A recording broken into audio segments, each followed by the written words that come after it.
Hello, it is Ryan, and we could all use an extra bright spot in our day, couldn't we? Just to make up for things like sitting in traffic, doing the dishes, counting your steps, you know, all the mundane stuff. That is why I'm such a big fan of Chumba Casino. Chumba Casino has all your favorite social casino-style games that you can play for free anytime, anywhere with daily bonuses. That should brighten your day a little. Actually, a lot. So sign up now at ChumbaCasino.com. That's ChumbaCasino.com. No purchase necessary. VGW Group. Void where prohibited by law. See terms and conditions. 18 plus.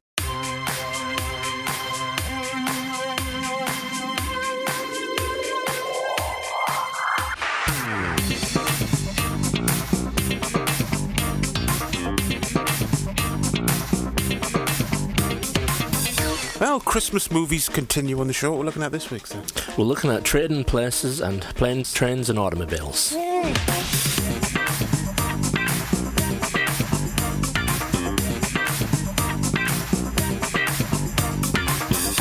Chris and Chris Show.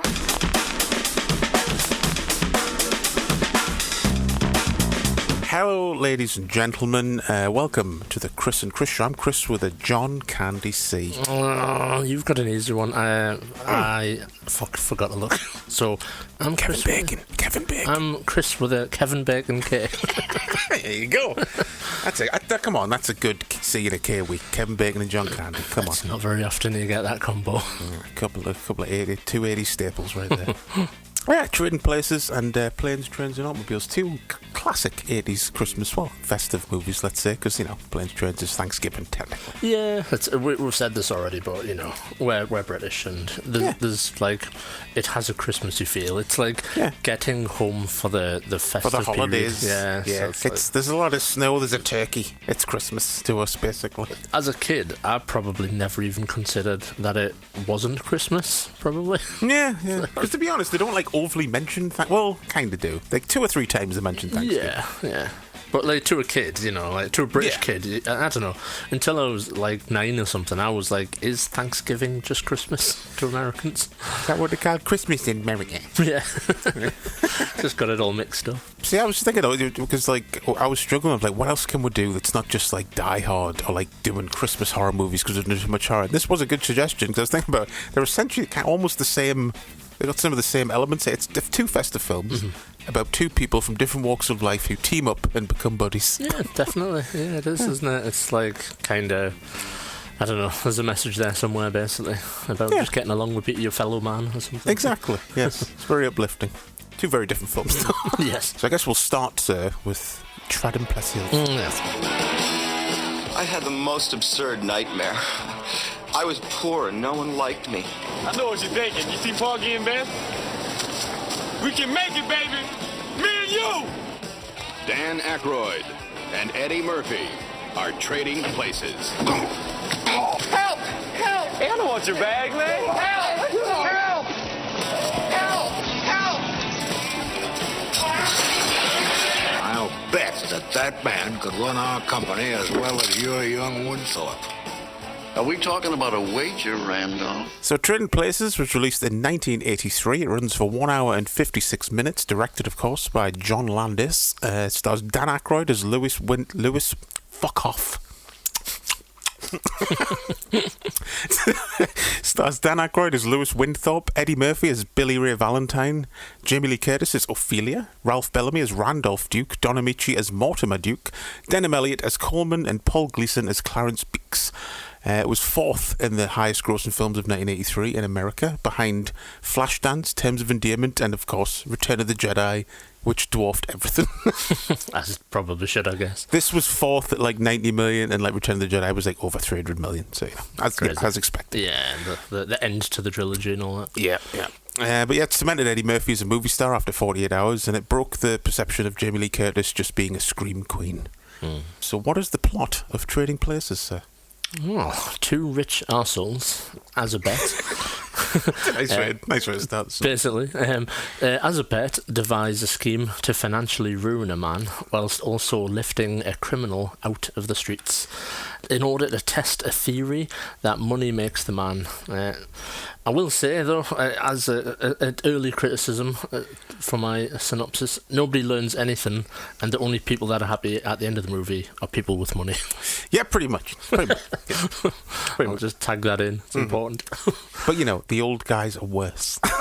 They're the worst are rich people. The arseholes do indeed get it at the end. They certainly do. What do you want to start with? Trident Plaisir? I don't know. It's good that no children will be beheaded during the making of this movie. Oh, come on. I didn't realise, though, to sidestep that awful joke, I didn't realise that, obviously, because I think Twilight Zone came out the next year, or was it later before. in the year? No, but I think it was made, yes. Sorry, he filmed it the year before, hadn't he? He filmed it was delayed. So, whilst he was making this was just after the whole Twilight Zone incident, which is... Yeah. Kind of fucked up, though. I don't know. I don't think I'd be able to. I don't know. It's not the same kind of film, but I don't think I'd be able to jump onto a film set after something like that happening on Twilight Zone. So I don't know whether that's a good thing, or to commend John Landis for doing that. I don't know. Not to get in. I mean, I'll put allegedly ahead of all this, but I like a lot of John Landis' movies, but I think as a movie director and stuff, he's got a lot to answer for. Oh no, he does. It's there's a lot about that Twilight Zone thing that could have easily been avoided. Yeah. And it's interesting. Again, not to get too off topic, but Eddie Murphy, it strained their relationship because Eddie Murphy wouldn't go visit the court whilst it was ongoing and stuff, and he kind of said he's been credited as saying in actual interviews, he said, I'm paraphrasing, but he basically said, the guy was in charge and he signed all the documents and he was the guy that shouted action, and he has to kind of take some sort of responsibility for it. Yeah. I remember seeing some quote after the fallout, I think after coming to America, and Vic Morrow was also the actor that died with those two kids. And Eddie Murphy had some quote which is I'll work with John Landis again when Vic Morrow does. I was like, oh Jesus. Yeah, that is pretty dark and brutal. But then he did with Beverly Hills Cop 3. Of course. He did. Which is shit. It's not the worst one. Yeah, he's quite easily. Yeah.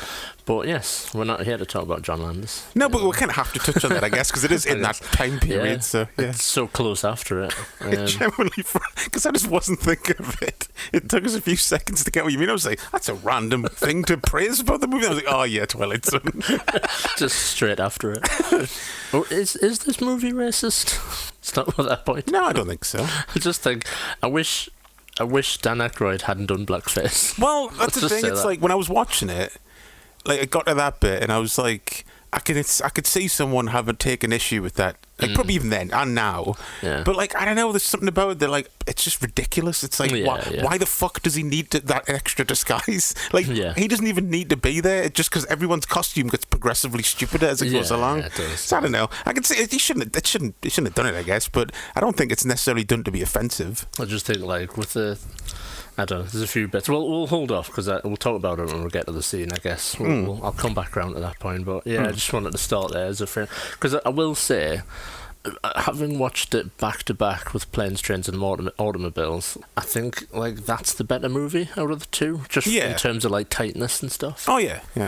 Which is interesting. It was because I always like Trading Places. Don't get us wrong, I enjoy it, but I think just some of the cracks showed a little bit more because I literally, I don't know if you did, but I watched them back to back, straight after one another. No, I watched them I watched Trading Places yesterday and Planes, Trains today. So it was a bit interesting. I felt maybe it's the pacing in the third section of the movie felt a bit off. It slowed down a little bit. Basically, once the pair of them get together, I did feel it lost itself a little bit. Well, to be honest, I kind of, because it's not, to be honest, Trading Places is a film I haven't seen a lot over the years. I probably saw it once when I was younger, maybe twice. The last time I watched it was a couple of years ago. It's not a film I watch a lot.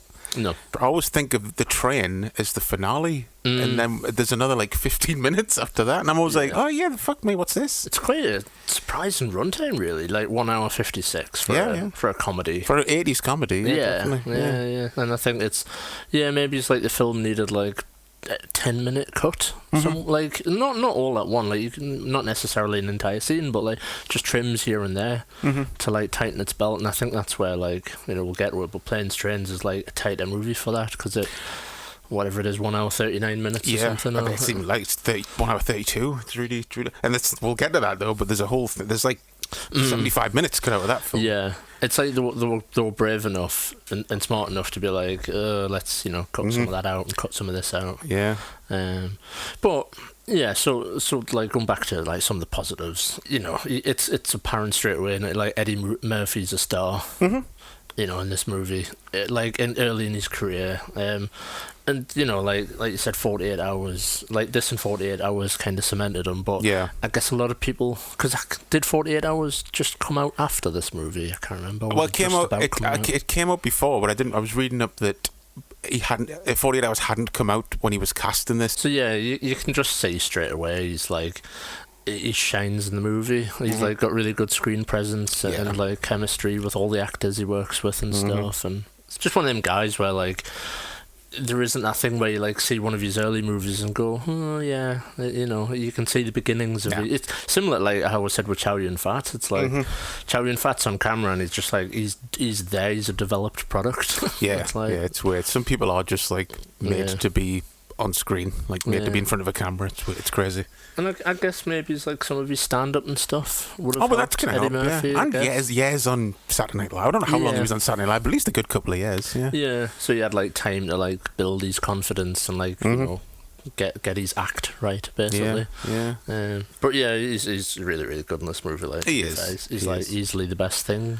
And that's not necessarily criticising other people, it's just he's the best thing in this movie. I like Jamie Lee Curtis in the movie, I just wish she was in it more. Because that's another thing, I always remember her being in it more, but she's not really. Handful of scenes, maybe? Good, like, 30-40 minutes before she turns up? Well, ish. Because I don't want to turn it into a bashing thing, because I'm just critiquing it more than bashing the movie, but like there isn't like a kind of a nice payoff. I think it would have, maybe the story would have been better if like Dan Aykroyd's character had learnt the value of, I don't know, kindness and something. I don't know. I mean, he is a nicer person by the end. He's a pompous arsewipe for the first like half an hour. It kind of does say like, oh, I guess you could look at it as him going, shit. I could have ended up like these two pricks.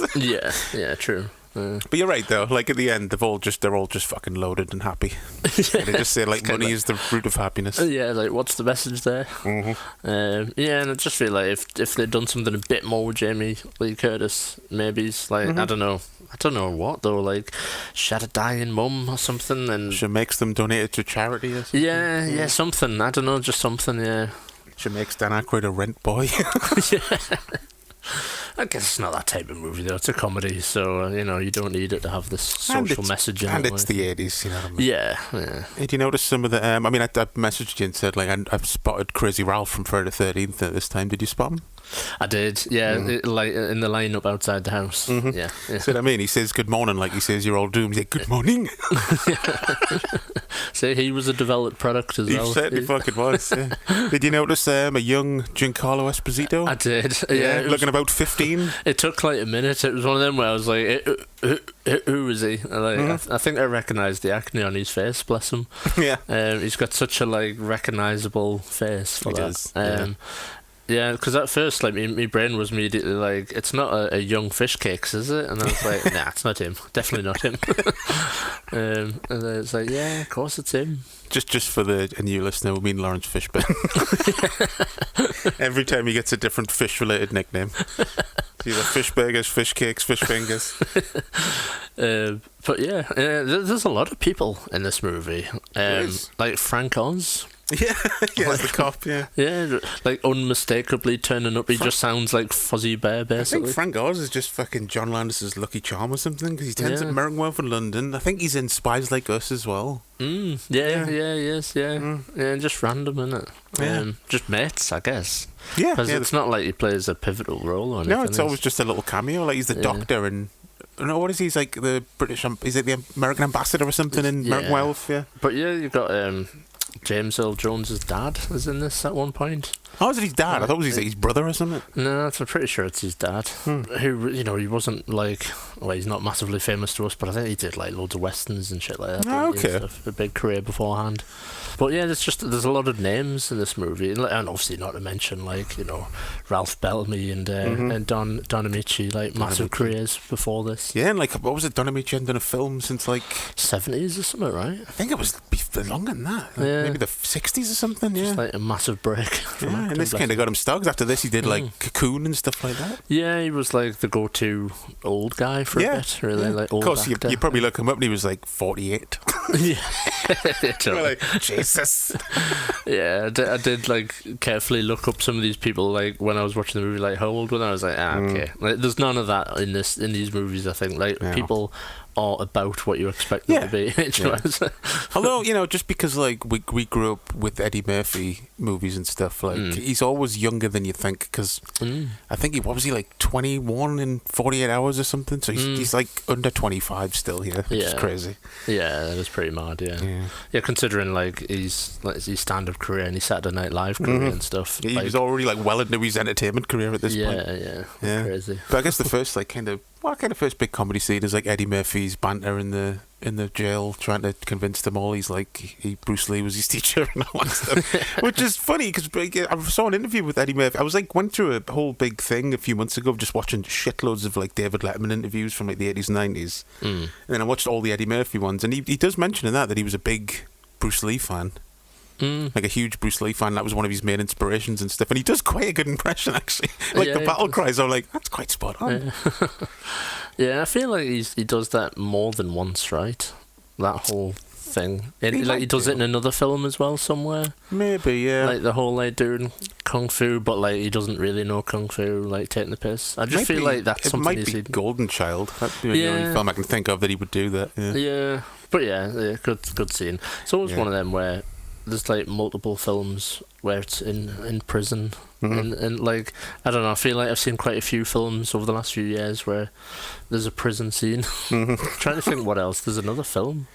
I think it's Stir Crazy, where they get chucked in the jail. Yes, it is. Yes, it's Stir Crazy. Yeah, I was trying to think, like, what film is it that, like, me and you have actually watched? Yeah. Like, fairly recently. That's still one of the funniest scenes ever, when they initially get put in the jail with everybody. They're trying to act tough. It's so fucking good. And he's like, his shoulders and stuff. I love those two guys, though, that just don't believe his story, and that one guy whose only line in the movie is just, yeah. Yeah. Then he calls the other, what does he call the other one? A big Barry White looking motherfucker. Yeah. He's like, it's not a good time of year to be a jive turkey or something. Yeah. Tell you what else I really like in the movie, though. Denham Elliott is like the butler, Coleman. He's kind of like the heart of the film. Like, you can tell he just wants the best for everyone. Yeah. You kind of pick up on it early on when he gets the phone call about the bet. Saying like, we're gonna, assumedly, like on the other end of the phone, they're like, we're gonna do this and do that, and kick him out of the house. And he hangs up the phone and he says something like, arsehole or something. Yeah. Whatever he says. And it's like, okay, so he's not like a villain as such. Nah, he's just kind of been like, he's been there that long, he just kind of goes with the flow. Yeah. And of course, one of our heroes, Paul Gleason, as Beaks. Yeah. Always just such a good shithead character actor. Yeah, he's just reprising his role basically as the teacher. Let's face it. Just total like pencil necked, like stiff upper lip. Yeah, arsehole. He's one of those guys like what's the guy's name from? I mean, I'm giving you the example of the only film he's a good guy in. The guy from Total Recall, he was like Quado. Oh yeah. What the fuck's that actor's name again? Either way, like it's like if you met him, you'd expect him to be a dick. Yeah. Because he's too good. But Paul Gleason's always good. He is, yeah, bless him. Yeah, I guess the two movies that he's best known for, really, isn't it? This and Breakfast Club, I would say. And Die Hard. I would put Die Hard in there as well. Yeah, FBI guy. Yeah. Not FBI guy, the cop guy. Yeah, the like captain or whatever he is. Yeah. But again, like kind of similar roles, just the like arsehole. Yeah. And obviously, Dan Aykroyd, it's one of those rare movies. I think Stacey said this, but I totally agree. Like, for me, I always like put Dan Aykroyd as obviously in like Ghostbusters and stuff, and a few other films. But like, I don't know, as a leading man in this, or like joint leading man. Yeah. It's like an interesting movie. I don't know. I don't think about Dan Aykroyd very much as being like one of the main characters. He's always like in ensemble movies to me. Yeah, or he's always in a partnership like this, Blues Brothers, stuff like that. But yeah, that's a good point. Yeah, like, I can't really think of a movie where the movie is all about Dan Aykroyd, like as the main star. Yeah. So yeah, it's interesting. I think he does a good job though, like playing the like schmuck and stuff. Kind of gets you on side with his character, like during the scenes when he's suffering and stuff. Yeah, like one of the highlights of the film, I'll put up my highlights, but I'll talk about now is the bit where he tries to kill himself. It's so like darkly funny and tragic at the same time. Yeah, just puts the gun against his head. Yeah, just the fact that like a dog pisses on his leg, he tries to shoot himself, the gun doesn't work, then it just starts raining. Yeah. He's got like the scrattiest Santa outfit on ever. Oh, it's so gross when he eats the meat and like the beard gets in his mouth and shit. It always just makes us go. It's like, where did he get that fucking Santa outfit from? I know, that's the thing I was going to say. Like the scene before that where he's like ill in bed, that feels like a reshoot to me. In the morning where he gets the paper and goes, I'll show you, and then it just cuts and he's just randomly got a scruffy old Santa out. It feels like they added that to bridge the gap or something, like it didn't work. Yeah, I could believe it, like, because it is a bit strange. It just suddenly turns up. Or John Landis just wanted a bit more Jamie Lee Curtis in the movie. Quite possibly. Yeah. Let's talk about it now. She gets her boobs out twice in this movie. Christ almighty, talk about stealing the show. I know. It's like gosh, amazing body that she's got. Like, bless her. Yeah, that just proves that when you like compare this to True Lies, like, a lot of people say like it might be a body double from the back, but like you know, that was like how many years later? Like over 10 years later. Yeah, crazy. Yeah. And like that outfit she has on at first, I mean, you're like, Jesus Christ. I know. She's very impressively endowed. Yes. I think a kid watching this, Christ almighty. Yeah. It does a lot to a young brain. Because, think about it. Like, she'd been in a lot of horror movies, but she never did any nudity in the horror movies. This was the first time she ever did anything like this. And I wonder if maybe that was part of, like, I don't know if, I'm not saying she suggested the nudity, but, like, she wants to get out of just being thought of as a slasher movie actress. So she's like, I'm just going to do fucking, like, she probably maybe jumped to the channel, like, I'm going to do nudity, fuck it. Get people's attention. Because it did back then, it got people's attention. Still does. Yeah, maybe just snapped people out of it. Like, oh, she's not just horror, like you said. Yeah. But yeah, I love the trivia that I've seen, like, whilst looking up this movie, that she couldn't do an Austrian accent, basically, and that's the whole joke at the end. Yeah, that's because she's doing a Swedish accent, isn't she, basically? Or, and he's like, but you're wearing lederhosen. But yeah, she just literally couldn't do an Austrian accent. They were like, oh, fuck it, just film it like it is, basically, and we'll just take the piss out of it. Yeah. It all seems ridiculous. Yeah, really, really good role for her, and, like... Yeah, like further helped cement her, I guess. And, like, from then, like, she just got bigger and better roles, rather than just, like, Terror Train and various. I thought I saw today, I didn't realise this, but she was offered a role in Psycho 2 because of the Janet Leigh connection, which she turned down. I was like, I can totally see why, obviously, why they did that. But yeah, I do like her character, though, in this. She's a really sweet character. She's the classic, hooker with a heart of gold. Yeah, she's like doing it for her own ends, but she's also doing it because it's right. It feels like it's a bit of everything, really. Yeah. I did notice another familiar face as well, with another Christmas movie connection. One of the yuppies at the tennis club. Oh yeah, is Nicholas Guest, who plays Todd in Christmas Vacation. Oh really? Yeah, there's another Christmas connection. Oh, he must just do small roles in Christmas movies. Yeah, just a very particular niche. I didn't realise as well. So I looked him up. He's Christopher Guest's brother from Spinal Tap. Oh, really? Yeah. And when you look at the picture of him, like his headshot on IMDb, he looks exactly like Christopher Guest. Yeah, it's like one of them faces. Yeah. I guess just, my favourite scene of the movie is just the ridiculous plan to get the briefcase on the train with the fucking gorilla and the... Yeah, it's a bit weird. Do you not think, to be brutal to it, I do, because I like the comedy in it, but I feel like the movie changes. It does, quite heavily. Like it's like did another director step in or something? I don't know. It just feels like it honestly feels like it's a scene from another script that they repurposed for this movie, because all of a sudden it's not like it's super realistic, but it's quite grounded in reality. You know, it's about stocks, about homeless people, prostitutes, and all of a sudden there's like a very fake looking guy in a gorilla suit in a cage, and it gets very like slapsticky. I kind of like it though. I kind of like like John Landis has this thing about like, it's same with John Hughes really, where they'll just put things in the movies that kind of stand out, but they kind of belong there at the same time. It's weird. It's very strange. Like I said, I do kind of wish the whole blackface thing didn't happen, because that kind of like is a bit much. But like everything else, like Eddie Murphy being the exchange student and stuff, is like and hilarious. He's fucking over the top theatrical laugh and stuff, and just when it just keeps cutting back to Paul Gleason's unimpressed face. And every time I watch it, when he sits down and it's that wide shot of the both of them, and he starts doing that chant, every time I watch Paul Gleason's face to see if he's cracking, and he doesn't. And I'm like, you can tell he's probably trying not to though. Yeah, he's a good straight man though. I think you need that in comedy. You need somebody really straight to bounce off. Yeah, but just every time, man, when he just finishes suddenly quickly and then just looks at his lap and says beef jerky time, just fucking cracks us up every time. Hey, beef jerky time. You want some beef jerky? Oh, please. There's plenty, you know. I wonder if, like, some of that, I wonder how much of, like, Coming to America they had in their minds at this point. Oh, I don't know, because I think Coming to America was Eddie Murphy's idea. Like, it was he wrote the story. So just because that idea of like somebody like thoroughly, you know, like out of place and stuff, and I wonder if that was the early beginnings. That could have been the seed for it, maybe. Yeah, and he's just gone off and do that, or whether he just always had this idea to do that fish out of water thing.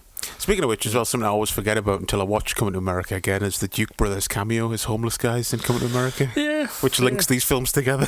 Yeah, it's like the same universe. Yeah, because doesn't he like he ends up giving he gives them money or something? Just a wad of money, and then they're like, "We're back." Yeah, kind of random. Yeah, I do like the bit at the end where Don Amici's like, "Fuck him." Yeah, fuck him. It's such a good fuck him as well. And then you read that they only did one take because he didn't want to swear, so he went for it. Yeah, what about your brother? Fuck him. Just total twats. That's good. What about the whole like stocks and shares thing? Well, that's what I was going to say. I don't understand the ending. I just understand it as a way like the one. They got one over on the. I was looking at the wiki page before. There's literally a whole section on the wiki page explaining the ending. Because I think it's loosely based on a real thing that happened where somebody like tried to corner the market with silver or something. Oh, okay. And so it was like actually loosely based on that, and like I think afterwards it's kind of mad that it like a couple of years or whatever after this movie was made, they actually like instigated the law about inside trading into like the stock market, and it's actually known as the Eddie Murphy rule apparently. Really? Yeah, and it was like this film kind of like instigated after the whole silver thing, and then this movie came out. It started the conversation again about like, oh yeah, we need to do something about that. So it's like fucking hell. I mean, shit, man. Whenever I watch movies like that scene in Ferris Bueller where they go to like the stock exchange and they're watching them, like, how does anything get done when they're just fucking, it's just like a room full of 100 people fucking shouting over each other. I'm like, can you not think by now a more like efficient way to do this? Like, I wonder, it must be better now, I would have thought. Surely. I would hope so. Fucking hell. With people frantically running around with paper and stuff and that, and crazy.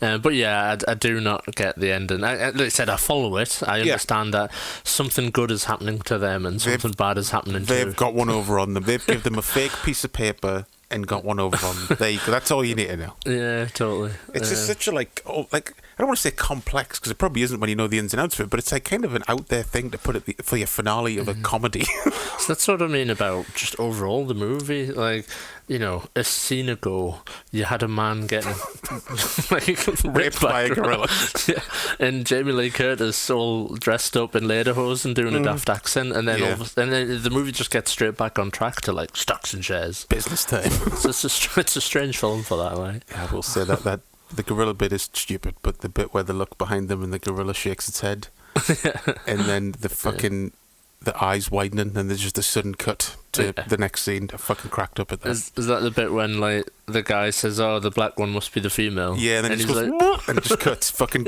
cracked us up. It is good that, yeah.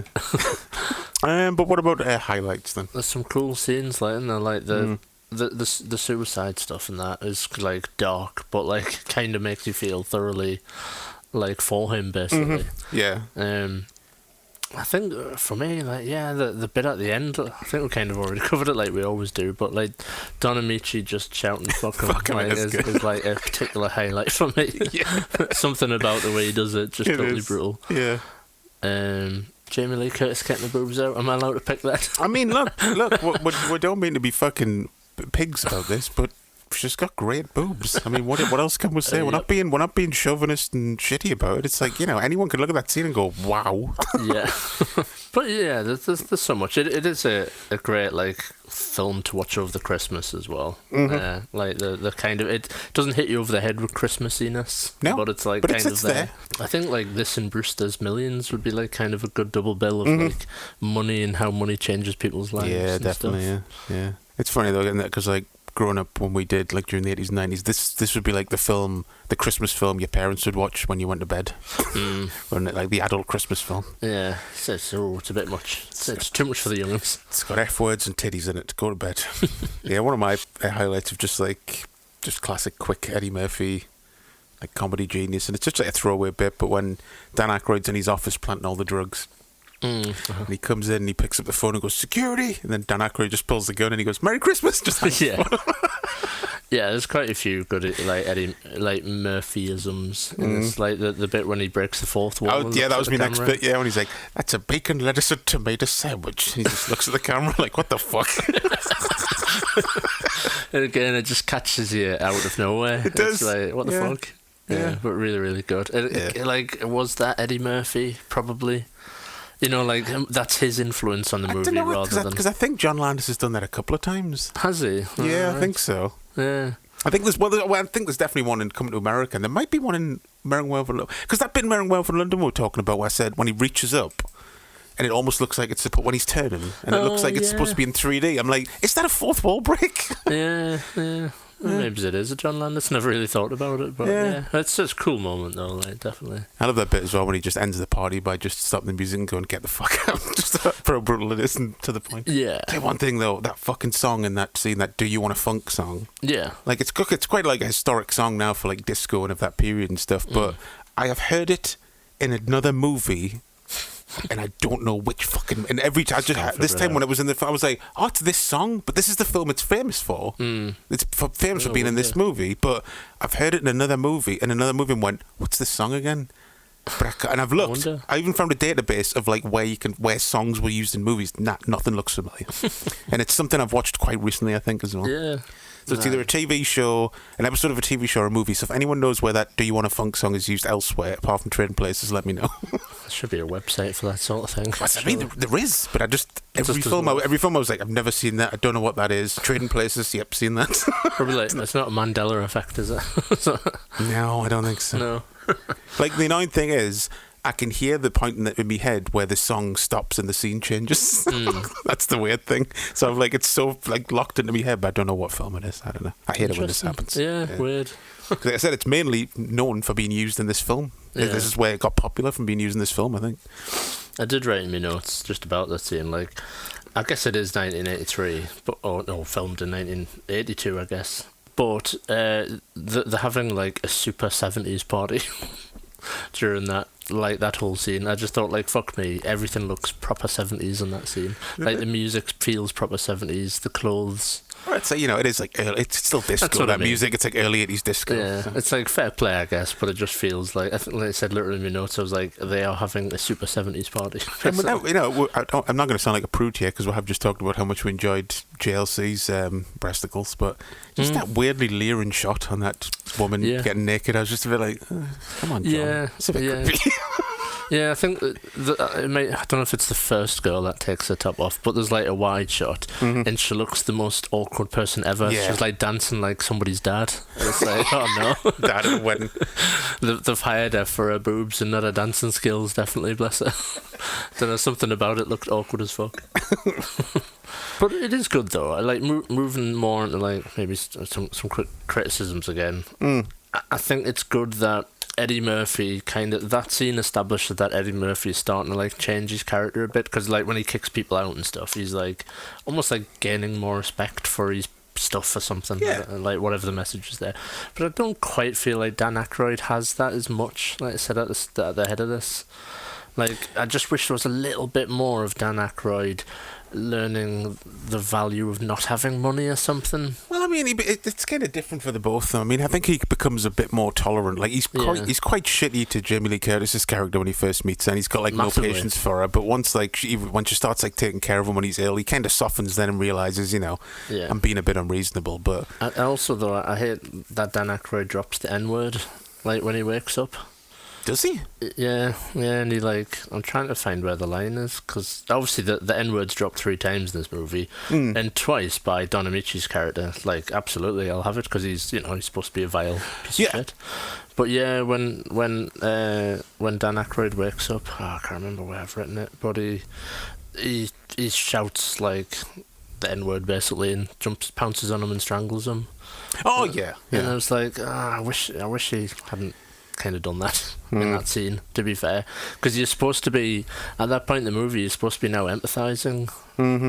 I don't know, maybe different times, I guess, maybe the humor worked, I guess, back then, but like now, and watching it now, I just feel like it doesn't quite work as well, and it takes away from some of the empathy of his character that he's literally just called Eddie Murphy like the N-word and stuff. And we'll get to it, but with Planes and Trains, you have more of like the two characters find common ground, and then they work together. But I don't feel this movie does that as well. No, it doesn't. No, you know what I mean? Like, yeah. They're just kind of like, they both realise they're being scammed, and then they're working together, no problem. And I feel like those maybe it's just one scene that could have really nailed them coming together as a partnership. It's kind of another reason why this is a good double bill. It's like the two Johns of the 80s who did comedies, and they both made very different comedies. Yeah, it's interesting to like hold them up against each other. Like I said, it's because you can see like how Planes, Trains does it a little bit better in some ways. But obviously then, like, with Trading Places, it's more of an adult comedy as well. It is. At the same time, so it is a bit like apples and oranges, a little bit like. The Chris and Chris Show. So as for Blu-ray, it had a 4K release recently once again, because it's the film's 40th anniversary this year. So 4K just came out last month. Same extras as the previous Blu-rays from what I can tell, but apparently the 4K transfer is very good. Yeah. Very good. I got 5 out of 5 on Blu-ray.com. So there you go. Good. It does look like a nice movie, doesn't it? Like I think it's held its, it was shot nice colours and stuff, and it's just one of the movies that even like Blu-rays going back a couple of years and stuff, it's always looked quite nice. Do you think, I've always thought this about John Landis, like, he doesn't have a very flashy style, but you can tell it's a John Landis movie. Yeah. The way he frames shots and, like, his edit points, and it's just very John Landis. I don't know, I can't really describe what his style is, but... No, you're right, though. You put American Werewolf, Trading Places, Blues Brothers, you're like, yeah, it's the same guy. Like, even if someone didn't know, they'd be able to tell. He's got a very specific, simple style. Like, just how he places the camera in a scene or something. There's something about it, though, yeah, you're right. And that was kind of one thing that, like, I noticed when watching Beverly Hills Cop 3 again, because I was like, his style doesn't work for an action movie. Yeah, that high pace and the camera movement and stuff, isn't there? Yeah, for like character-based comedies, great, but like when it comes to certain action scenes, I was like, it's a bit dull. But what about merch and art? And please be a Trading Places un-PC video game for the NES. there really should be, where you play as the exchange student. We can look back now and just go, Jesus, this isn't aged well. Where you like have to jump over snakes and fight off bats with his little whip thing that he's got. Yeah, that's like the primary weapon. Pick up beef jerky as health. That's the health packs. If only. But no, sadly, there is no Trading Places video game. Yeah, I didn't think there would be. Or maybe it's like a really in-depth Trading Places video game where you just have to manipulate the stock market. It's a stock simulator. Yeah. You're buying pork belly and shit. Yeah. That's all like, what the hell? I wouldn't be surprised back in those days. And it's got like one of those awful, like the Ghostbusters game with like the awful voice clips, and he just goes, pork belly. But it's like every 5 minutes, and he's just like, kill me now. And when like you do well on the stocks for the day, it just goes, beef jerky time. But no, it does not exist. So really, and yeah, there isn't much else. No action figures or anything. Sadly, not to my knowledge. Although I will say, whenever I say there's no action figures, I never count like pop collectibles. I'm sure there's collectible trading places. Everything has a pop at this point, probably. So I'm not counting that stuff. But there is art. There's not much, but the one piece that like caught my eye is the Eddie Holly. Print that he's done, which I think acts as a really good like alternative art for this movie. Like it could easily be the 4K. It does look. It looks like it's from the time. Yeah, it's really nice. But yeah, sadly there isn't like a ton of merchandise outside of that though. Unfortunately, it's just one of those movies, isn't it? Yeah, it's the only thing we're doing like comedies this month. There's not going to be a lot of like extraordinary merchandise for it. Nope. So yeah, trading places. Yes, very good. Let's move on to planes, trains, and automobiles.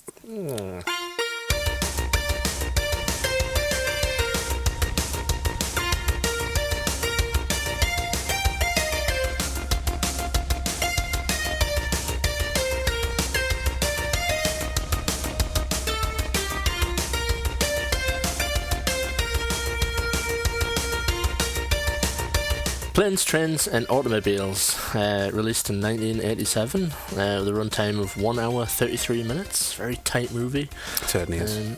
One interesting fact that caught my eye about it was all the interior shots of the family home. It was a custom-made set that was made for the cost to a cost of $100,000. Jesus! What an unnecessary cost for the movie. It's in like 2 scenes or something. Apparently, it pissed off the film studio, rightly so. It was seen as an unnecessary expenditure, and yes, I think the set consisted of like 7 rooms or something that they had to build. Although saying that, I was saying it's barely in it, but like I said, there is a lot cut out of this film, and I imagine a lot of it does have to do with the wife subplot, which is probably all in the house. So, yeah, probably. But yeah, crazy expenditure to be cut out. I'm sure it would have been cheaper to just hire a house for a week and just film in it. Come on, John. So directed by, as you just said, John Hughes, starring Steve Martin as Neil Page, John Candy as Del Griffith, a very young-looking, bless her, Layla Robbins as Susan Page, Michael McKean as the State Trooper, Kevin Bacon as the Taxi Racer, Dylan Baker as Owen. Gotta give him a shout out because I fucking love his role. and I want to give this guy a shout out as well randomly. Martin Ferrero as the motel clerk, just because he's the bastard from Jurassic Park. Yeah, you know what? Like I always think he's familiar, but I'm like, it's just because it's Planes and Trains. But this time I realise he's from fucking Jurassic Park. He's the lawyer. That's the first time I've ever noticed that. So yeah, really good guy. Really good at playing like the antagonist sort of schmucky guy. Smarmy schmuck. So anyway, what's it about? Whilst flying home for Thanksgiving, advertising executive and family man Neil Page goes from one bad experience to another while stuck with a kind but somewhat, at least to Neil, irritating shower curtain ring salesman Del Griffith. Through ups and downs, mainly downs, will these two polar opposites find common ground? Will they make it home? Yes. The answer is yes. It's a John Hughes movie. It's not going to end on a dark note. It's not going to end with Del stabbing Neil, is it really? I wrote, just for a laugh, a synopsis, but through the eyes of a stereotypical Russian guy from the 80s. What?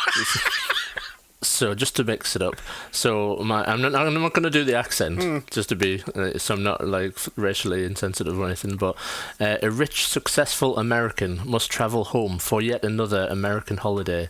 His journey is worsened by a fat American who only has thoughts for himself. Both must overcome their differences and work together for the betterment of their country. I mean, that's not necessarily exclusive to... That could be a British synopsis back in the 80s, really, couldn't it? Totally. The Americans and their fucking holidays. Just, I don't know why I wrote it in the well, it's through the eyes of it. It's always good to mix it up, let's be honest. It can get boring just doing a plot synopsis. I've been waiting since your fucking poem a few weeks ago. I've been waiting for a fresh take on this section. It's just sometimes think like, rather than just doing a normal synopsis, what if? I'm looking forward to the day you're like, I've prepared a rap. If you'd play my music, please. Totally. We did this with Scrooge, and you know what? I'm going to have to make a jingle for this section because I've got a feeling we're going to do it a lot the more we do 80s movies. How old was Steve Martin in this movie? He was the same age as me this year, 42. He's 42, yes. Chris of the Cage just celebrated his birthday yesterday at the time of this recording. Happy birthday again, sir. Thank you very much. And John Candy, 37. Crazy, yeah. I guess they kind of feel like appropriate age. Like I'm not shocked at Steve Martin being like 42, I guess. I mean, it's always been hard. It's always been hard with Steve Martin. He's been great since he was like 20. Silver fox that he is. Yeah. But yeah, there isn't anybody surprisingly old. No, not really. No. And like I said, Layla Robbins. The main thing I know Layla Robbins for is more recently is she's like the agent lady in The Boys, the TV show. Fuck me, so she is. I was thinking there when you said when you mentioned her specifically, I'm like, what else do we know her from? But yes, fucking hell, I've never even realised that before. So yeah, in this movie, you're like, I don't know, she just looks so young in comparison. It's like, blame me. I mean, it was quite a long time ago. It was 40 years ago almost. Yeah. Crazy. But yeah, first thing to go over is, about how much was trimmed out the movie. I want to give a shout out to a YouTube channel called Hats Off Entertainment. He does a lot of good videos and mini docs, normally about 80s, 90s comedy, and does a lot on deleted footages, but he's done a great one on all the stuff. He's comparing it to the script and showing you how certain edit points are really, it's so well edited that you wouldn't know anything was missing, and some of the editing, because of that, cut stuff out, made it funnier, if you know what I mean. Yeah, well, a prime example of it for me is the fact that the whole originally they ordered a pizza, pizza delivery guy comes, they only tip them $1, so that's why they get robbed. Yeah, he's the pizza. The robber is the pizza guy. Yeah. John Candy receives beer. And he puts it on the bed, and it gets shook up, and all that is cut out, and it's just delivered in a few throwaway lines. It's funnier that it's something revealed later that you never saw. It makes it funnier. Yeah, definitely. It works so much better. It's interesting that I wish more filmmakers kind of looked at this sort of stuff and went, you don't, especially now. Fucking 4-hour long films and stuff. Yeah, sometimes you don't need to show the audience, just tell the audience. I always thought fucking Judd Apatow could do with some of that, editing advice. Jesus, what's 40-year-old virgins 2 hours 20 minutes long or something? It's come on, 90 minutes comedy, 90 minutes. They just don't need to be that long, do they? So yeah, it's really fascinating. Was it just over 3 hours, the original? Well, the assembly work print was about that, because I think on the new 4K that just came out, which I'll get to later, there's 75 minutes of deleted scenes on there. So crazy, I think John Hughes did that a lot, though. He was known for overwriting.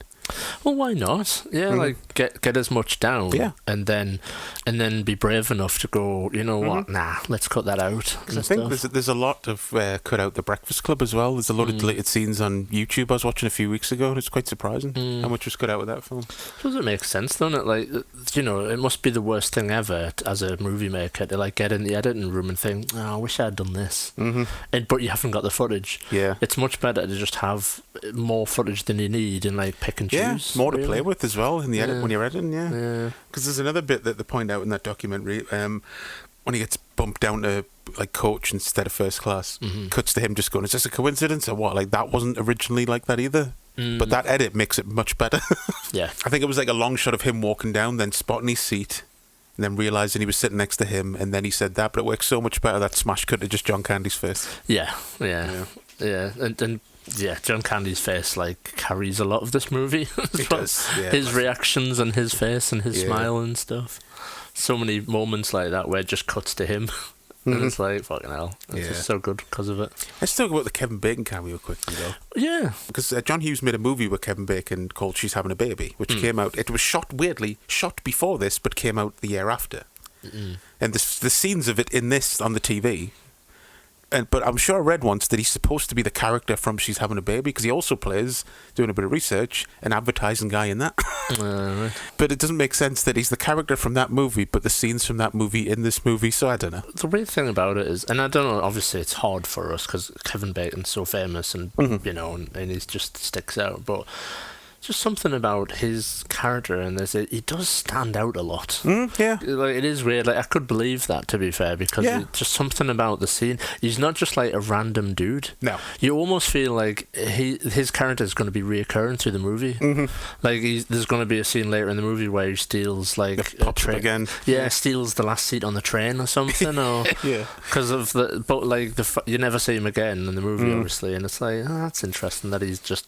Yeah, he's so well, like, his makeup's good, his hair's good, he's got a cool outfit on, just something about it. Yeah, it wouldn't surprise if it was the same, because, John Hughes has always had his, like, fictional town in Chicago that all his films are set. He likes having his own little universe, yeah. But if it's not him, I'm just going to pretend it's, like, Val from Tremors. Yeah, like, this is in his early days on Wall Street and stuff, before he retires. Yeah, before he went fixing fences and shit. Yeah, he was like, I need to get out of the country. The thing about this scene, though, and it pops up a few times through the movie. I don't know why, but I love Steve Martin's shitty run. I know, he's got such a comedic, like, comic, like, cartoon run in this. Yeah, just both hands up. He's like running like some sort of weird bird or something. Yeah, like his legs are all flailing to the side and stuff. Yeah, it's very good. Yeah, it's good. It's a very, like, purposeful run. Like, he's thought, I'm going to run really stupid this film. yeah, like it's somebody that never runs, basically. Yeah. he's total like an office guy, and he never runs. He just doesn't do it, and so he's like when he has to do it. But I love the setup that right from the very start, he misses that taxi because he trips over John Candy's trunk. Yeah. And it's like that's the very beginning of like his downfall. Him fucking up his whole trip. Yeah. And it's something that I only noticed this time watching it. I must have always missed it when John Candy's character steals the taxi, and Steve Martin looks down at the puddle. There's shower curtain like rings in the water. I think I noticed that last time I watched it. Was like, shit, I've never noticed that before. It's just so great. Like, there's so many like little nuggets in this movie. Yeah, there is. Yeah, you watch it so many times and not notice. I love the little bit later when they're sitting across from each other at the waiting around the airport for the flight, and then he looks at him and he sees like the taxi door around his face. Yeah. And then John Candy's like, I know you from somewhere.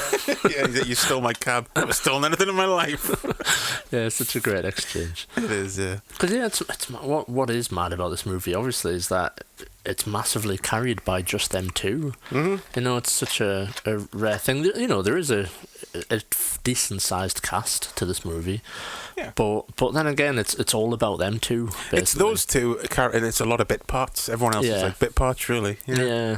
So it's kind of mad, and like Kevin Bacon's like really high up in the billing in this movie, and so is Michael McCain.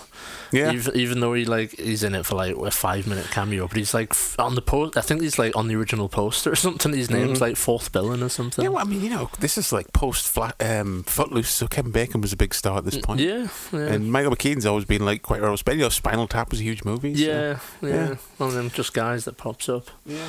It's a strange film for that. Like, there isn't much of a cast, and those two it's just all focused on them carrying the movie. They've got all the dialogue and stuff.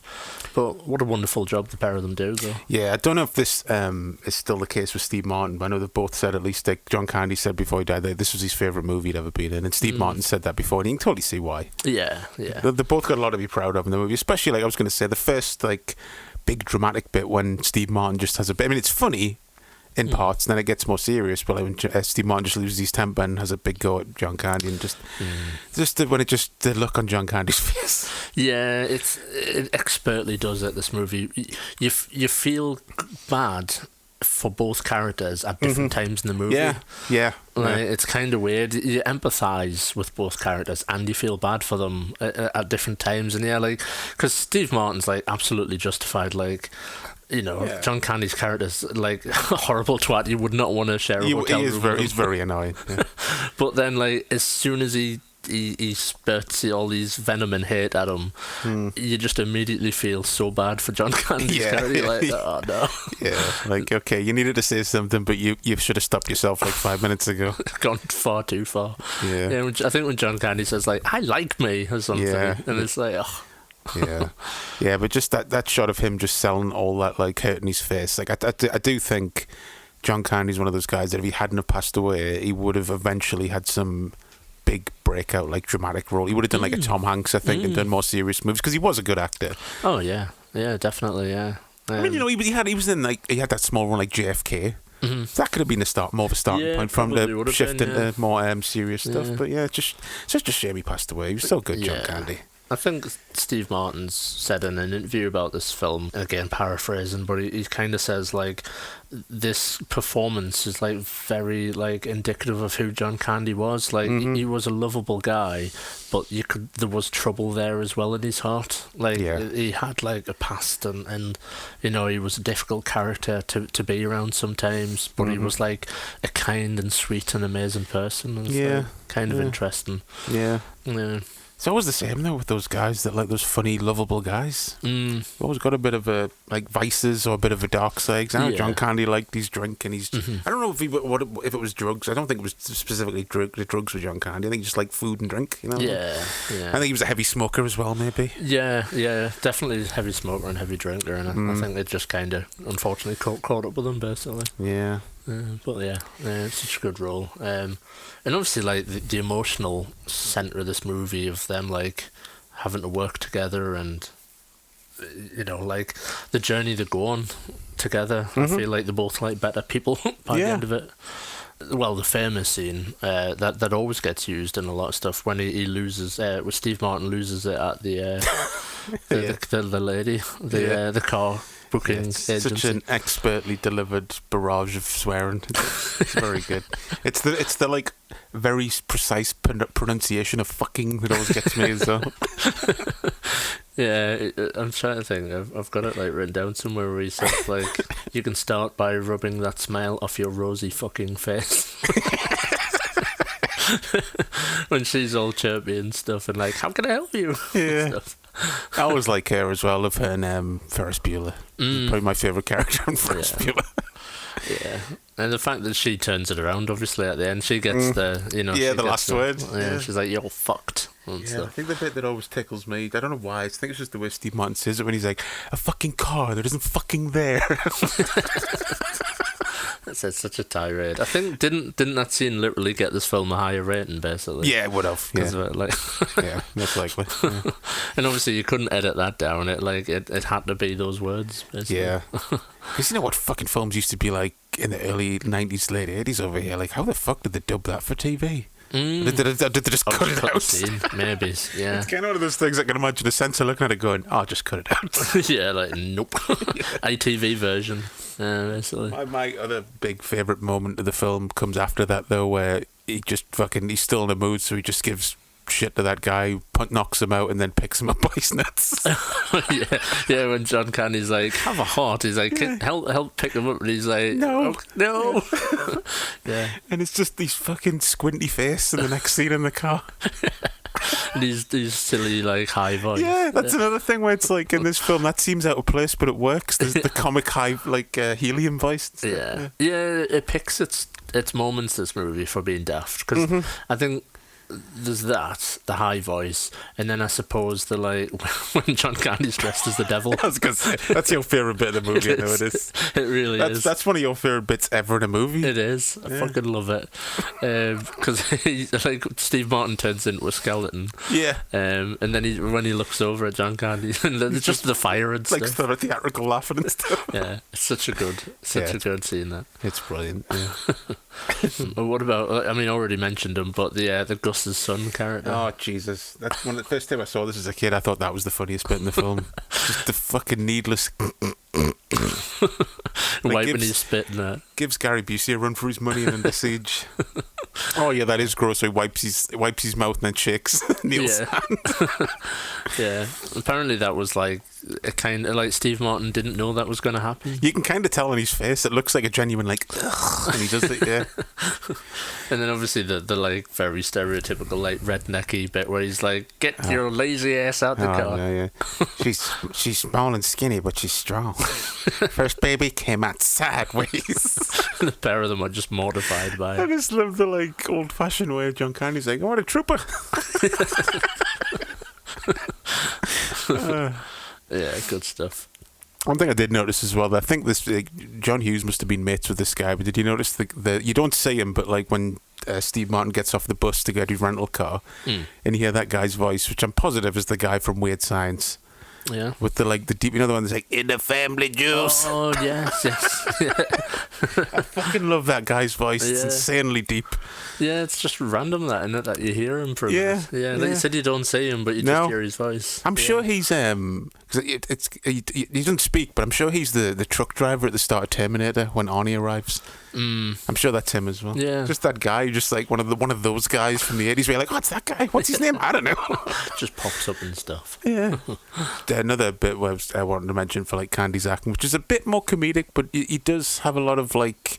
So there's one moment in particular when they're getting drunk in the motel room where he starts talking to Steve Martin's like, at least you have a wife to grow old with, and that fucking look on John Candy's face. Yeah, really good. Yeah. Underplayed and stuff. Yeah. It's one of the things that like you genuinely can, when you get to the end of the movie, you can look back. I mean, the movie does it anyway for you, but you can look back at the movie and go, oh yeah, that scene, he didn't like do that, and he didn't acknowledge that. Yeah. And I really like it for that. It doesn't like force feed you the information or anything. It like it gives you the information that you need to like come to the conclusion that his wife's not about, but it doesn't like kind of, I don't know, just deliberately show you it until the very end. It's really nice. I do love that scene now with there's some great like drunk giggly acting from both of them, but especially John Candy, where he's talking about his arse looking like a big a whopper and stuff like that. When he opens the door, something about when he opens the door, to keep laughing. Yeah, I love that. And the fucking trying to turn off the lamp and just electrocuting himself gets us every time. Yeah. Right at the end of it. Yeah, that's pretty much the scene where they start getting really on the same page. Like, they've just set the friggin' car on fire. Yeah, again, like another moment where, he's like an insufferable bastard and stuff, and you think, ugh. But then he goes out and he sits out there in the cold with his hat on, and Steve Martin's there in the warm and stuff, and and again, you feel really bad for John Candy, and you're no longer empathising with Steve Martin's character. You're like, oh, come on, you bastard. Yeah, let him in. As for the ending, it's a lovely ending, I think. I mean, what do you think happens after the ending? Do they remain friends? Does Del move in? Can they not get rid of Del? Yeah. And is it like an Uncle Buck situation almost? Like maybe. Because, he doesn't seem like a type of character that you'd necessarily want around too much. He seems a bit destructive. Yeah. But yeah, it's a really nice ending. I always forget, like, towards the end of the movie, I always think, is he just divorced or is she dead? And I think it's such a good choice that she like died and stuff. Yeah, it helps you like sympathise with his character a lot more. It's very fucking sad, but in classic John Hughes fashion, he's got that uplifting ending, which I've seen a lot of people criticise over the years. Like I think when people criticise John Hughes endings for being sappy, I think they're thinking of this. Yeah. Because the bit with when he sees all the family and stuff, it does get a tad sappy, I guess. But the thing is, though, I think it's more sappy because of all the subplot that was cut out that the wife thinks he's having an affair. Yeah, that's what was cut out, is that like she thinks he's not coming home and something's up, and like, he was this Del guy sounds made up. So that's why she's crying at the top of the stairs. Yeah. So when all that's gone, you're like, why is she crying? Yeah, his flight just got delayed. He's coming home. Well, so he was just a day late getting home. So that just makes it like weirdly overly sappy. Yeah. John Hughes, with this and Uncle Buck, just loved ending a film on a freeze frame of John Candy smiling. I mean, he literally pulls the exact same face, right? From memory. It's the exact same shot, basically. Yeah, tight-lipped sort of smile. But yeah, good ending. And good, like, I guess, just safe, feel-good sort of ending to the whole thing. Yeah, definitely, Like you were saying, a lot more, like, wrapped up and nice than the end of Trading Places. Yeah. I just feel like everyone kind of goes on a better journey, and there's just more of an arc to like both characters and stuff. It makes you feel more for like both sides. There isn't necessarily good and bad. It does a lot, and the editing's so much tighter. Yeah, much tighter. Which is crazy when you think of like how long the film originally was and stuff. Yeah. And also, like in Ferris Bueller, you've got a little post-credit scene with the boss still looking at the three designs, and he's got his dinner next to him and stuff. Yeah, it's such a random scene there at the start where he's just like, Steve Martin's like mouthing like, I need to go. Yeah. Once again, I wonder if the guy across from him, Ferris Bueller's dad, I wonder if he's playing Ferris Bueller's dad. Yeah.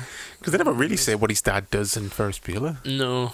He definitely works in an office. Just Could be general an office executive sort of thing. Because I don't think Steve Martin necessarily. He says he's in like marketing, doesn't he?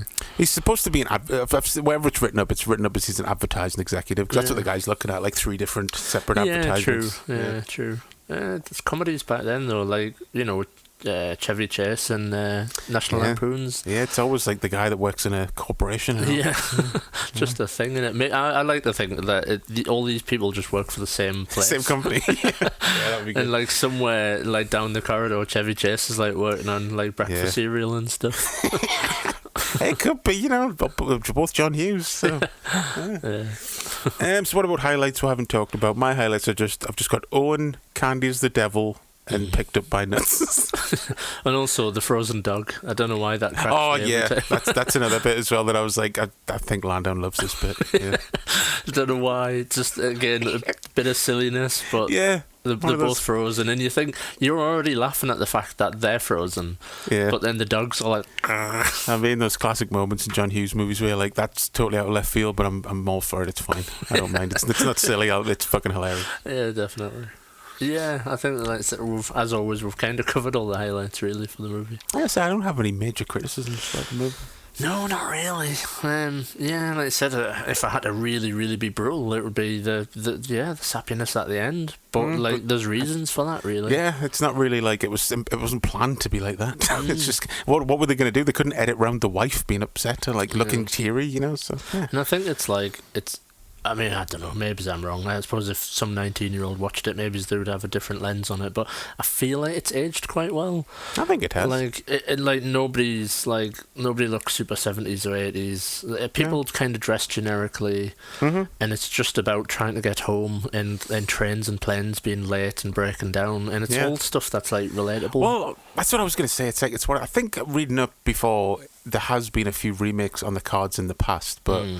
Like, it's one of those films that it's like, I hate saying this, but from a Hollywood standpoint, it's perfect remake fodder because it's just like, it's something you could just take and plant it now and you wouldn't have to change much. It's like ready-made, you know what I mean? Yeah, there's still the same problems exist in society.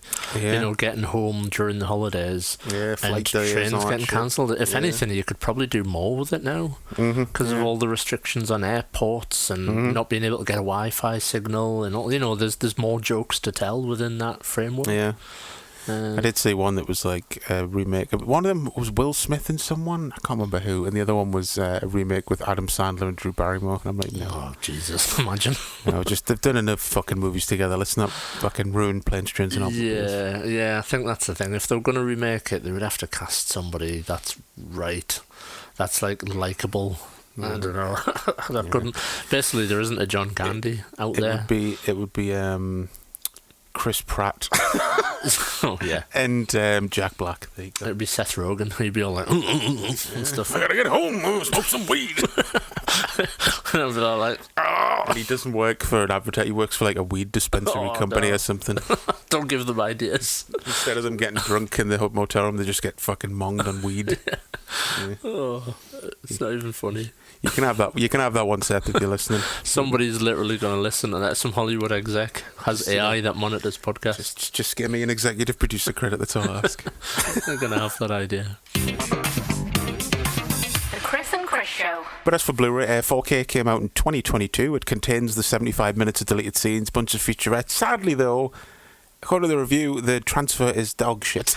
Oh, really? This is what it says on Blu-ray.com. It looks like it's been smoothened and softened, like that Predator Blu-ray. Yeah. But they've removed, obviously that's removed all the grain and texture, and then they've added on artificial grain to make up for it. I'm like, just fucking leave films alone. Yeah. Stop trying to make films look like they were shot on a fucking DSLR, for fuck's sake. It's a film. Yeah, I hate all that, like colour grade and fucking Star when they change, it's bad enough when they change the palette of the film, or like we're saying Better Tomorrow and stuff, when they change sound.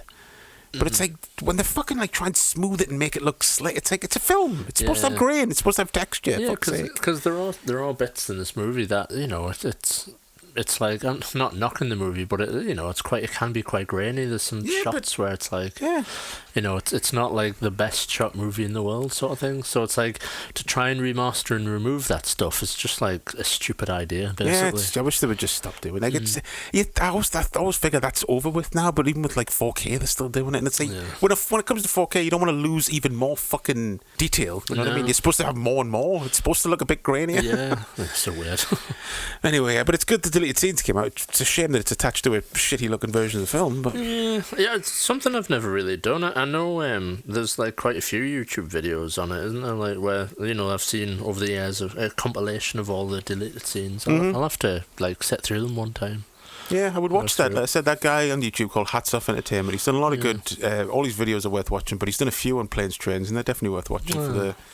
Just because I think I think he compares it to the original shooting script, which has everything in it and like how it would have went. Yeah. I think he made that before the scenes came out. Right. Oh, cool. Yeah. I'll definitely check that out. Like, yeah, and not get the Blu-ray. I guess until they re-release it. Yeah, hopefully they'll re-release it again. Yeah, maybe like 45th anniversary or 40th or something like that. Yeah, it'll be 40th in 2027. So.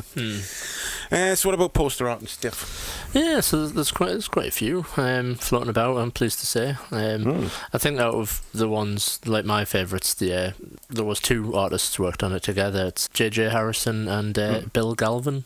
I really like the art for that. They did like a standard version and a like companion piece, which is kind of like the demon sort of bit. It's like the perfect point to do like an alternate poster. Yeah, I really love it. And I just like the goofiness of the poster as well. It feels very much like an oldie worldy sort of promotional poster. It feels like a 60s like 70s Carry On movie poster almost. Yeah. Like I don't know if the artist's English or is it American? Is he American? You said it was two people, didn't you? Yeah.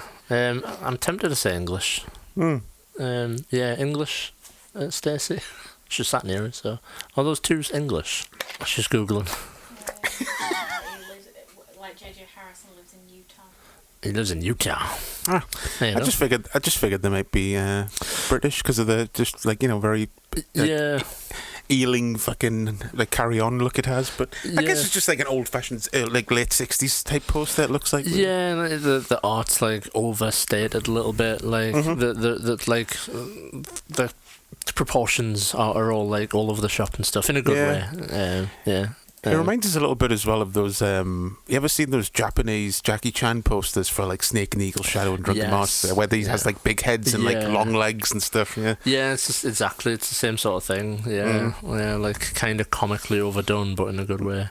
So I love those. There's like a more safe one, Rich Davies, it's like the art's within the trunk. Yeah, that's nice. Which is kind of a cool idea, one of the main folks. It's got Owen on it. And that as well. And he's Bookie's reading the Canadian Mounted, which I always chuckle at as well. Yeah, cool, like just little highlights from the movie, basically. That's very nice.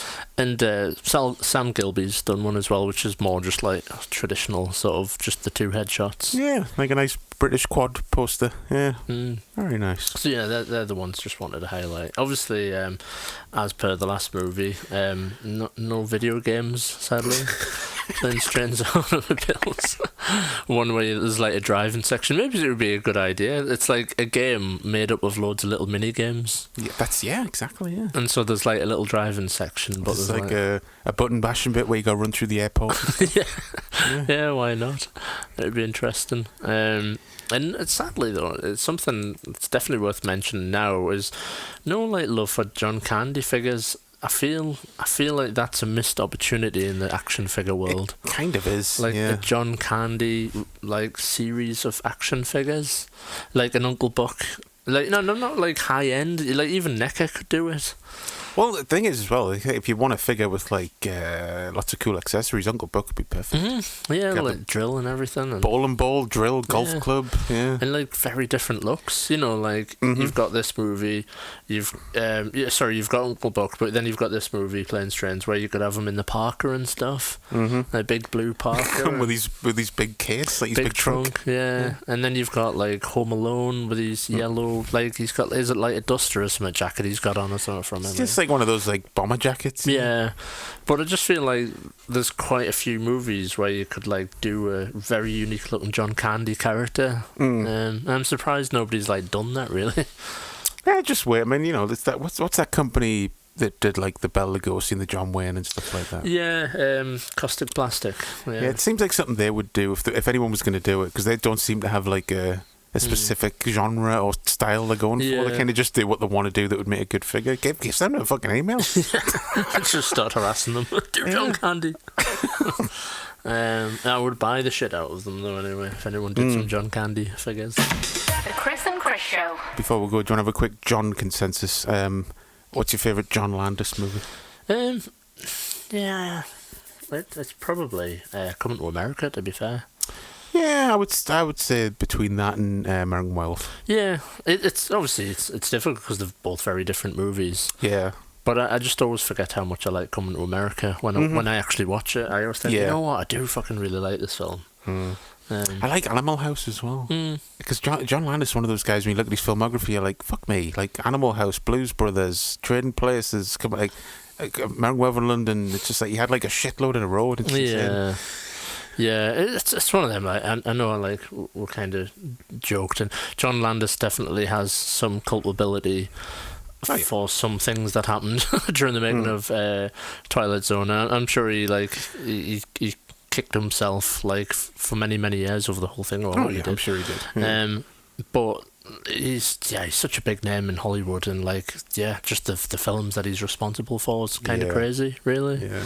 Would Hollywood be the same if he didn't exist? Like, probably not, because I've always thought like him and John Hughes were like, when you think of comedy filmmakers in the 80s in Hollywood, that those two are always considered the two top guys. Yeah. And you just look at the fucking movies they made that were like still like, relevant in pop culture. It's crazy. Yeah, like even if people didn't know the name, they'll know his work. Basically, is one of them. Yeah. And favorite John Hughes movie? Yeah, that's tougher, you see, because they're all kind of on a level, really. Yeah, like Breakfast Club for being like smart and stuff. That's a tough one. You go well, I think, about it. I mean, I've always Weird Science. I've always had a big soft spot for.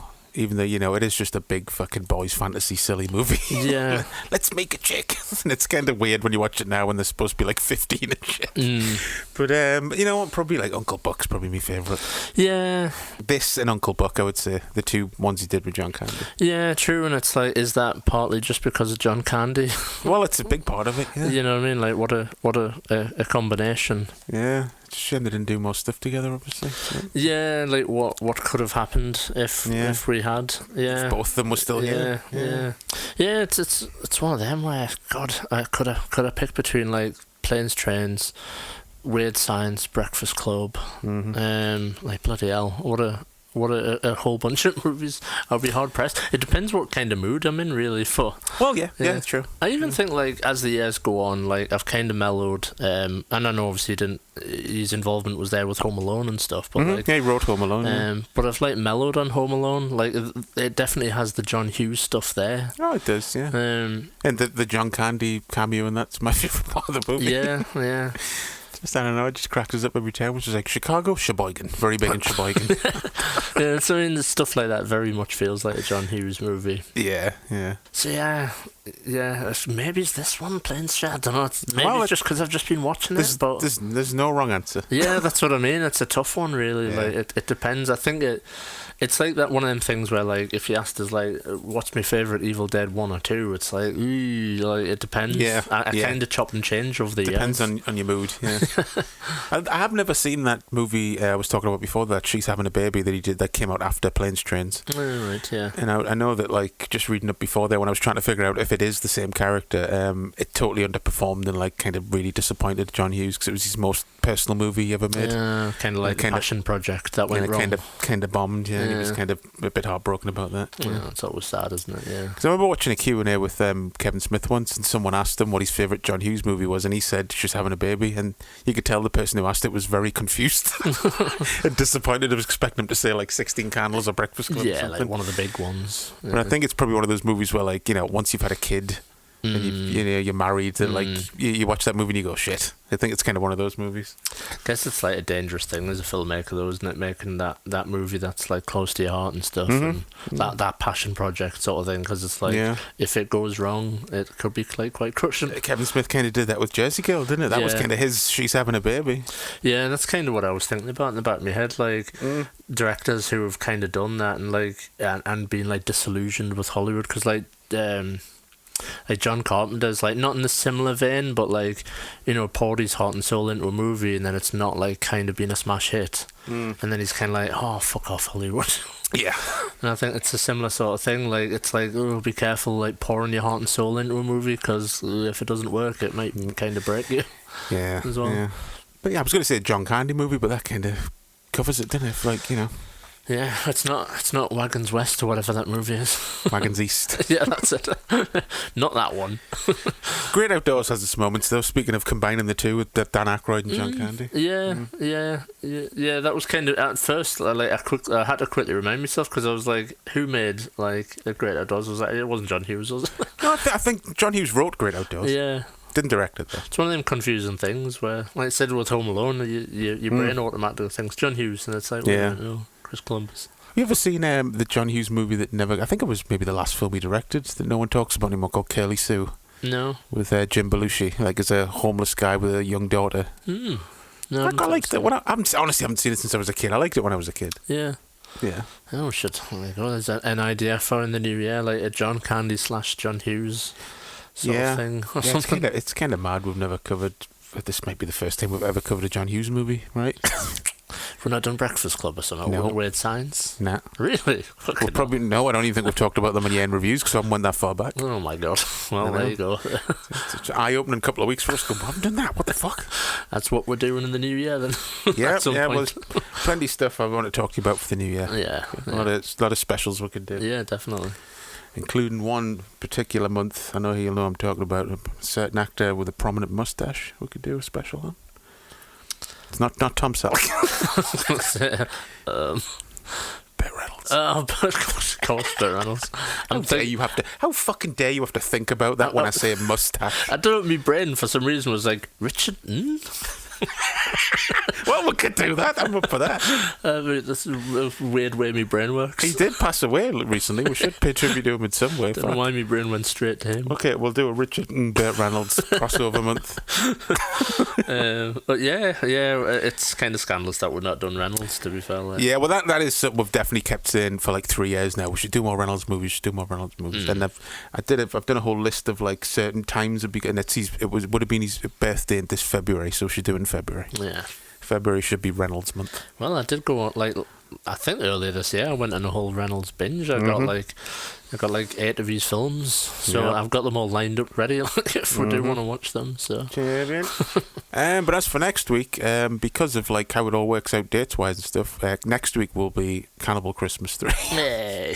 What a leap from a nice heartwarming ending of Planes, Trains to some shitty grotty cannibal movies. Yeah, Cannibal Christmas Part 3. Yeah, Dream Warriors or Search for Spock. I don't know what this subtitle should be.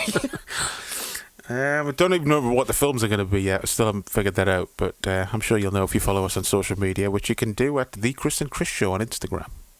That was smooth, wasn't it? It was. I like that transition. Nice segue. You can email us at thechrisandchrisShow@gmail.com. Review, all that shite, all that stuff. You know the drill by now. Get on them sites and give us a review. Get on into Googles and type good show and all that jazz. 5.5 stars. 7 stars.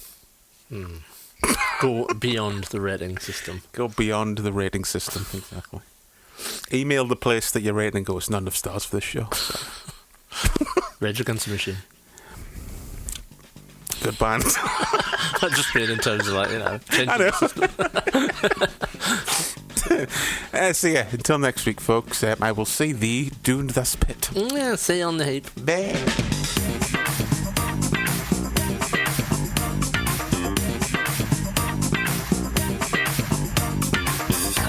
Chris and Chris Show. With Lucky Land Slots, you can get lucky just about anywhere. Dearly beloved, we are gathered here today to... Has anyone seen the bride and groom? Sorry, we're here. We were getting lucky in the limo and we lost track of time. No, Lucky Land Casino, with cash prizes that add up quicker than a guest registry. In that case, I pronounce you lucky. Play for free at LuckyLandSlots.com. Daily bonuses are waiting. No purchase necessary. Void where prohibited by law. 18+. Terms and conditions apply. See website for details.